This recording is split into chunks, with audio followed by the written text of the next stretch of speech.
我今朝咧嚟咗尖沙咀啊，而家時間咧10點打後。點解特登要落嚟呢邊呢？主要原因咧係因為咧，我每次即係度高磅重咧，我都會去指定一個地方。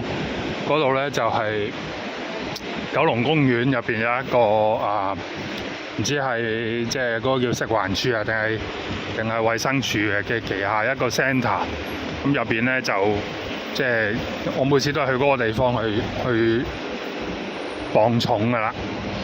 咁我自己都有一段時間冇去磅啦。咁仲記憶咧，曾經咧應該係2020年有一段時間，即係6年前咧，因為當時嘅工作關係咧，我要經常去試菜啊。咁啊食埋好多嘢咧，咁啊令到咧嗰個體重咧都即係升得好快。最高峰嘅時候咧係講緊75.6公斤。咁啊真係行步路咧都覺得好重啊個人。咁啊，覺得一定要控制下個體重啦。咁啊，慢慢開始減啦。咁喺2021年嗰段時間咧，就真係開始慢慢減啦，控制翻個體重。咁啊，去到咧就70公斤、71咁上下。咁71公斤係代表住乜嘢咧？係代表住咧我13年啊嗰陣時嘅體重。點解記得咁清楚咧？因為當其時咧，我嗰份工咧係要做驗身嘅，咁我記得咧嗰陣時咧，磅完重之後71公斤，咁我就好記得好清楚。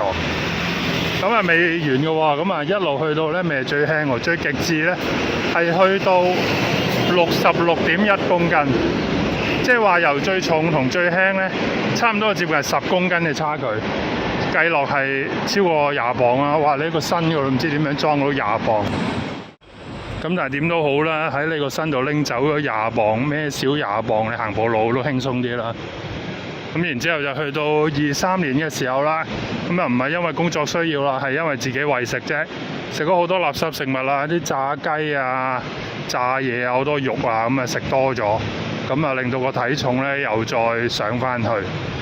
咁啊，然後24年大家都知道啦，就係我呢個 YouTube channel 開始正式去重新出發啦，咁啊做一個叫做 so call 飲食嘅 YouTuber 啦，咁啊令到咧嗰個體重咧冇辦法落翻嚟，咁直到係上年年尾啦，到而家啦，你大家見到我出片個頻率係少咗啦，咁而我亦都嗰個飲食嗰個習慣亦都調節咗啦，咁啊覺得呢個人咧又輕咗啊！咁所以今日咧就特登早少少，而家我未食嘢嘅，空肚狀態，咁啊去過咗磅先，之後咧先至再慢慢食嘢，睇下我今日2026年呢個4月尾嘅呢個體重係去到幾多？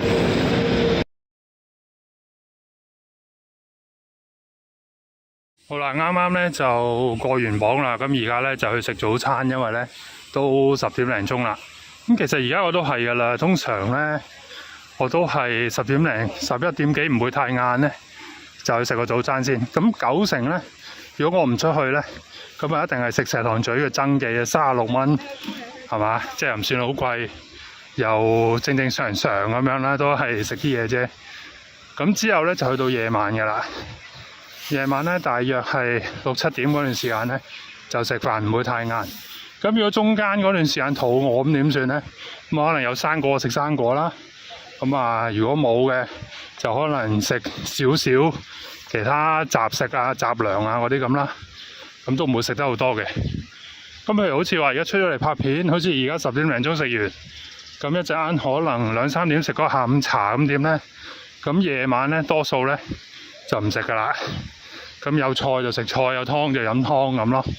咁就係一直以嚟近呢幾個月咧，都係咁樣。大家又可以估下，啱啱我今次過磅咧係大約幾多 kg。咁我自己咧都預期之中啊，因為呢排咧我真係覺得咧自己咧係清減咗一啲嘅。行到過嚟呢邊啊，梗係要去喜營嗰度食包早餐啦，32蚊，真係邊度揾啊早餐啊！尤其是有幾款俾你揀嘅，有雞扒、豬扒、牛扒有啲雞翼啊嗰啲咁樣都有得俾你揀，又可以揀出前一丁，又可以揀辛辣麵，又可以配奄列，又可以有多士，仲要有埋凍飲，都唔需要另外加錢啊！真係我諗都唔知喺邊度揾啊！咁啊，所以好多朋友咧都不斷去食㗎啦，已經基本上。咁今次咧，我咧就想食嗰個雞扒麵啊。上次我記得係食豬扒啦。咁啊，點解你唔食牛扒？你咁中意食牛？咁我咧就中意食鋸扒嗰啲西冷啊嗰啲。咁咧茶餐廳嗰啲薄牛扒咧，其實我自己咧就興趣就一般嘅啫。咁所以我有時覺得可能豬扒、雞扒咧仲好食。咁啊，就係轉過嚟呢度啦。喜營就對面啦。咁啊，今次咧，因為天氣真係確實有啲熱啦，呢排好翳焗啊，咁所以我都雖然有啲早，咁我都嗌翻杯凍飲啊，嗌翻杯凍檸茶啦。對面喜營。食咩啊？雞扒一丁奄列，凍檸茶。凍檸茶。凍檸茶。話咁快嚟到啦，雞扒一丁。奄列多士，凍檸茶，32蚊。